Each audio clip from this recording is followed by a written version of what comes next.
ఎమోషన్స్ను పలికించగల నైపుణ్యం, అప్పుడప్పుడు అందాలను ఆరబోస్తూ సినీ రంగంలో తనకంటూ ప్రత్యేకమైన ఇమేజ్ను సొంతం చేసుకున్న బ్యూటీ శృతి హాసన్.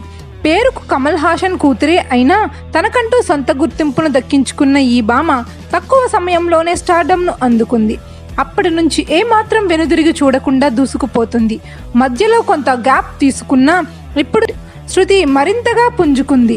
దీంతో ఈ అమ్మడు చేతి నిండా సినిమాలతో బిజీగా గడుపుతుంది. ఈ క్రమంలోనే తాజాగా శృతి హాసన్ ఫ్యాన్స్తో ఇన్స్టాగ్రామ్లో చిట్ చాట్ చేసింది.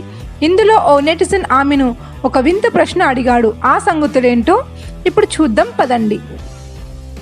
సంగీతం మీద ఉన్న ఇష్టంతో శృతి హాసన్ చిన్న వయసులోనే సింగర్ కెరీర్ని ప్రారంభించింది. అలా ఆ తరువాత కొన్ని ఆల్బమ్లు కూడా చేసింది. ఇక 2000లో వచ్చిన హే రామ్ అనే చిత్రంలో చిన్న పాత్ర చేసింది.